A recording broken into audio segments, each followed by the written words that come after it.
Welcome back to the final installment of In Between Season content here at the Big Sci-Fi Podcast. I'm your host, Brian Donahue. I'm here with Chris Fox. I'm here with Steve Merkin. I'm also here with Adina Mignona. And I just want to reflect on something. I remember, ladies and gentlemen, my co-hosts, my friends, my family, our very first episode, maybe even the first few episodes of the Big Sci-Fi Podcast. Okay. I butchered Adina's last name, and I just want to celebrate that it has been some time since I have butchered her last name. So, Adina Mignona. Yeah, nailed it. I just thank you for the applause in podcast land. I know you're all very proud of me.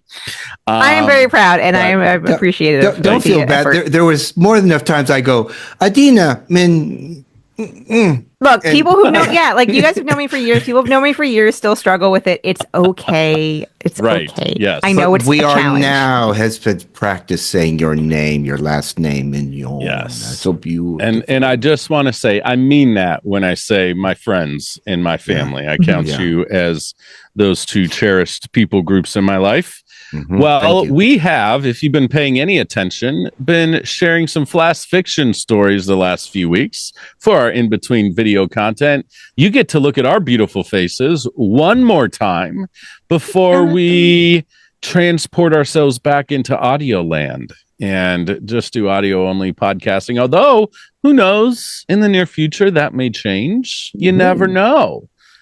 But for now, you get to look at us as we talk to each other and have fun. And I get to share the last story. What is a flash fiction story, you might ask yourself? Well, thanks for asking that question. What is it? Is for us, it means 1,000 words or less. Using 4 words, we've each chosen one individual, one unique word that we thought sounded fun, and we have to use all 4. So the words are bubblegum, isotope, radar, and octopus. I almost forgot octopus. How could you forget? Yes. Live long and prosper. Might as well do that while I'm here. Yeah, very damn funny, by the way. What's that, Chris? I said that's not very damn funny. All right. Have to put an E on this episode for Chris's language. No, I'm just kidding. Hey, that's a Chip for Spock reference. Dr. McCoy, everybody. That doesn't make us an explicit podcast. That word. No. So not by a long shot. So John Billingsley isn't on that one. We might have to. We let our guests let our guests speak exactly how they want. We have show a degree of control.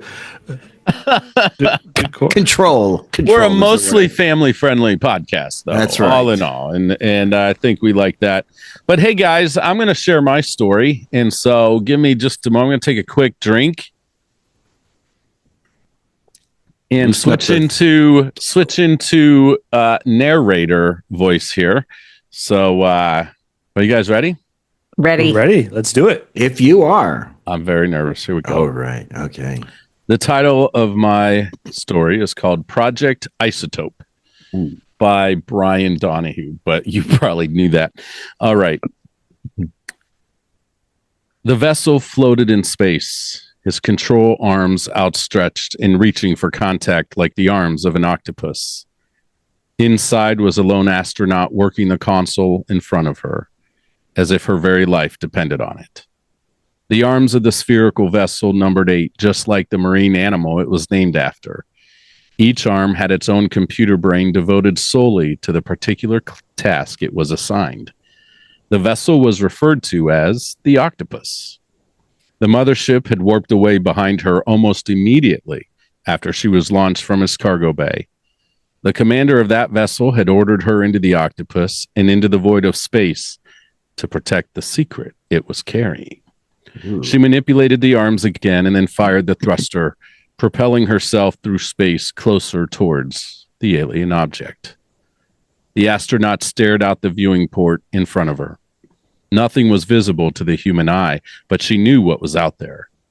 She gazed at the infrared radar screen, the only way to see the object, and it was now only a few thousand meters away. It towered over her small vessel, an ocean next to a grain of sand. She gasped in amazement and fear. She closed her eyes for a moment and tried her best to focus on the task at hand. She reached into her pocket and pulled out a piece of bubble gum. She gazed at the wrapper before opening it and soaked in the moment. This was very likely her last remaining connection to Earth. She unwrapped the stick of gum and put it to her nose, smelling its artificially produced fruitiness. "Why didn't I bring a chocolate bar instead?" she whispered to herself. She shoved the gum into her mouth and began chewing, enjoying each burst of flavor. At least our scientists had discovered how to infuse flavoring into bubble gum that would actually last up to an hour. She couldn't fathom a universe where chewing gum only kept its flavor for a few short minutes. She snapped a bubble and then brought her vessel to a halt, allowing it to float a few meters away from the invisible object before her. She checked her readouts and sensors to make sure she was close enough for the 8 arms of the octopus to go to work. The octopus hummed as she began manipulating the arms with the controls on the inside of the vessel. As the arms reached out into space, she kept her eyes on the infrared radar screen. A flash of light beamed through the darkness of space, and what she had been told would happen actually did. Upon contact with the octopus, the object appeared as if coming out of a cloaking shield of some kind. It was indeed massive and even more intimidating when revealed to the naked eye. She gasped as she began to slowly understand what she was actually about to do and why it was necessary for the commander of the mother vessel to leave her all alone in this task. This object wasn't just an inanimate object floating in space. It wasn't mechanical or manufactured. It was a living creature. Her initial reaction was to lose her mind in terror, but she had been trained for this moment and kept her composure. Her crewmates on the mothership would have lost all sense of sanity upon viewing a creature of this size. The terror would have been too much for them, especially in light of what Earth satellites had picked up just over a year ago. They had witnessed this creature devouring another planet whole. A vessel was sent out immediately to learn more, as every satellite and sensor beacon was also pointed directly at the planet eater. What they learned from those scans and samples recovered from another vessel like the octopus she now sat in was astounding. The creature appeared to hold the answers to some of Earth's biggest medical and technological mysteries. It was discovered that certain isotopes within the atoms of the creature's outer layer of skin could be the key to unlocking the long overdue cure for cancer. As the samples were collected and brought back to Earth, they discovered the healing properties as they interacted with other tissue and organisms. Everything these isotopes touched regenerated. Her mission was appropriately called Project Isotope. There was no sense of movement coming from the creature. She suspected it moved slowly through space, but as she looked closer to her sensors, it was indeed moving. She backed the octopus off a bit and then set the autopilot to maintain position so she could work the arms and complete her task as quickly as possible. She gently manipulated the 8 arms of the octopus to collect samples of the creature's DNA. She moved as slowly and gingerly as she could, imagining the tentacle-like arms of her vessel doing the same. She had no desire to harm or hurt this creature, although she wondered if it would even feel such a small event happening on its body. Was the creature aware of her presence and what she was doing? She collected the samples and then slowly and methodically backed away from the massive space creature. Another light flashed as the arms of the octopus released from their points of contact. The next second, the creature was invisible again. The octopus continued moving backwards and away from the planet eater as she checked her infrared radar again. As she reached for her comlink control button to alert the mothership that she had successfully completed her mission, the image on the radar began to modulate. She looked out the window but still saw nothing. Looking back down, it appeared as if the creature was vibrating and that the vibrations were growing more rapid and even violent. Then, in the blink of an eye, the creature vanished. The end. And where did the creature go? It doesn't We may never matter. know. Yeah, Unless it's right okay. on part 2. The question is, do you know? Yes.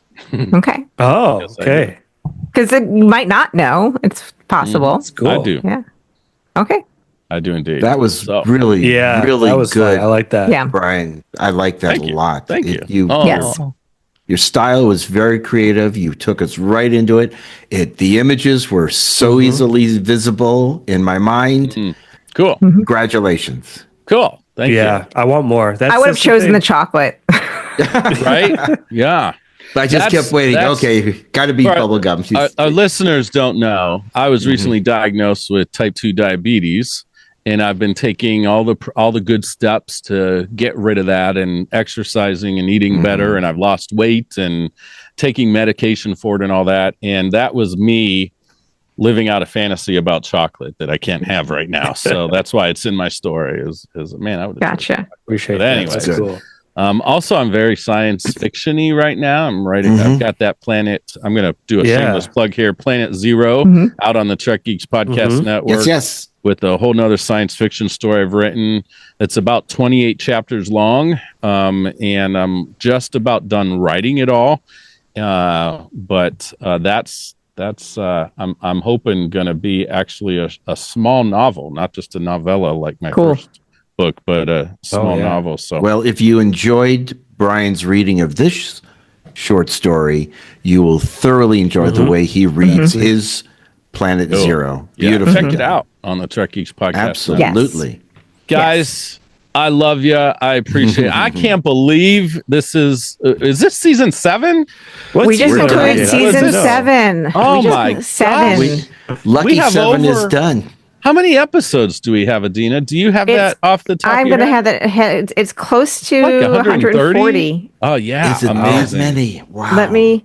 Yeah, I'm double checking. It is just under 140. Wow. All right. That's crazy. It doesn't feel like it. It doesn't feel like it at all. It's been such a pleasure getting with you guys every Wednesday to do this. Yes. And ladies and gentlemen, we are going to be at Trek Long Island once again, the end of May. And so get your tickets now. Get online, trekisland.com, and buy your tickets. We're going to be there. We're going to be in the big room again, right, Adina? And, I think so. Yeah. We're going to be there. It doesn't matter what. We're going to be there. We're going to have fun. Right. And meet all sorts of people. We'd love to meet you. Get those tickets now and be there and have the best time at the best convention all year long, in my opinion.